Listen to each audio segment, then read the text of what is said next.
So my topic is killing 3 birds in Second Life with 1 stone. And at the Tech Museum, we've been running an experiment in Second Life for 10 months now. We're using Second Life for 3 different purposes.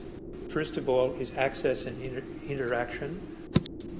Second Life and virtual worlds in general are excellent for this and have been adopted by some very mainstream corporations like IBM and NASA. So Second Life allows us to reach people that couldn't otherwise come to San Jose, and the present conference is an example in point. The second bird is rapid prototyping. Second Life has an excellent set of tools with which to build and script objects. It's fairly unique in that regard among different virtual worlds. And these CAD tools have proven very useful for rapid prototyping of museum exhibits and whole galleries. The third bird, and our most important concern, is open source exhibit design.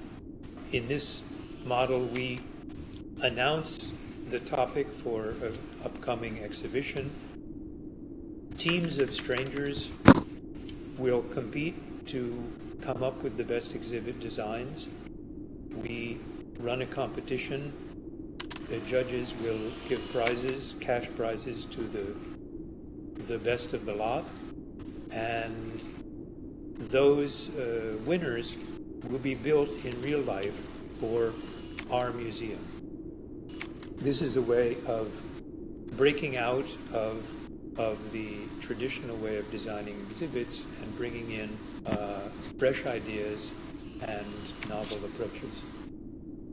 Notice that one thing that's missing on this slide, we are not trying to present our museum experience to people in Second Life. Museum exhibits, like poetry, are often lost in translation when they go from one medium to the other. So the first bird is access and interaction. Here you see a photograph of the International Museum Day last May, which was hosted on this island in this very spot. Over a 24-hour period, we had 107 avatars from museums all around the world participating in International Museum Day. And as part of that, one of our developers, Lynn Cullens, built the beautiful grotto that you see behind you as a site for photographs of rock art from around the world. This is an example of an exhibition that could only be done in a virtual world, bringing together photographs of prehistoric rock art from remote sites around the world, all in one place, and displaying them in situ, not just in a gallery. And finally, the bottom photograph is a conference that we held in June called Digital Democracy in Exhibit Design. This is an example of recursion.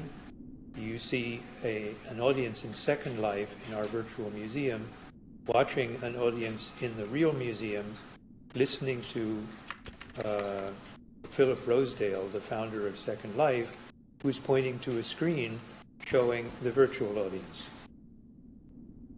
So what kind of people are in Second Life? Though at first glance this might appear to be a costume ball for freaks and geeks, people in Second Life are actually serious professionals, and among our exhibit developers we have architects, engineers, graduate students, accountants, entrepreneurs, and professionals of all sorts. We get about 115 visitors a day, and most of these the larger part, are returning visitors. So the second bird is rapid prototyping. Here you see the development of a game for one of our upcoming exhibits called Cell Bazaar, and the first 3 stages of prototyping were developed by my colleague Bob Kettner in a matter of a few hours in Second Life. Only the 4th stage was actually built in a much more laborious process by our engineers. But the most important benefit for the tech and our greatest effort is in open source exhibit design. People, creatives from all around the world come and take their hand at designing exhibits for the tech. Everything submitted is under a Creative Commons license. The logo you see here embossed on the front of the British Museum. So let me explain a little bit how this works.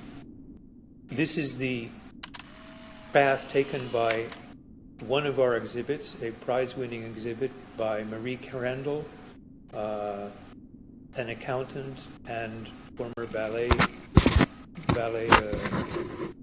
dancer from Plymouth, England. So it starts, like all designs, on the back of a cocktail napkin. Then she translates her idea onto our website, thetechvirtual.org, putting down what is the big idea, what are the details, and, if necessary, finding partners to team with her who may provide skills that she needs but doesn't have, such as building and scripting skills. We make it easy for people to hook up in this way on the website. Then the next stage is building the prototype in Second Life, and typically this takes about a month of evenings and weekends at work. Then there's a judging process, and the judges will choose which exhibits are to be built in the real museum, and then everything is turned over to our engineers who, using some poetic license, will recreate the design in the real museum, and that's what you see here at the bottom right. So, some practical questions now. What does it cost to do this? Well, if you get a whole island, or so-called sim, it costs $700 US, plus a monthly rent of about $150. You can also, depending on your purpose, get away with half a sim or a quarter of a sim. And the building, we chose initially to build a replica of the Tech Museum in Second Life. This was expensive. It cost about $20,000, but you don't have to. We've recently bought 2 more islands, and we intend to keep the construction much simpler there and do it ourselves, costing nothing. Community, this is not a website, and Second Life is all about social interaction. If you want to succeed, you need to build a community, and this takes time and presence in Second Life. In our case, about 20 hours a week. The next question is, who's paying for all of this? This was made possible by a grant from the Gordon and Betty Moore Foundation. In the long term, we consider this a core part of our business. This is not a play to us. This is enterprise critical application. And here's why.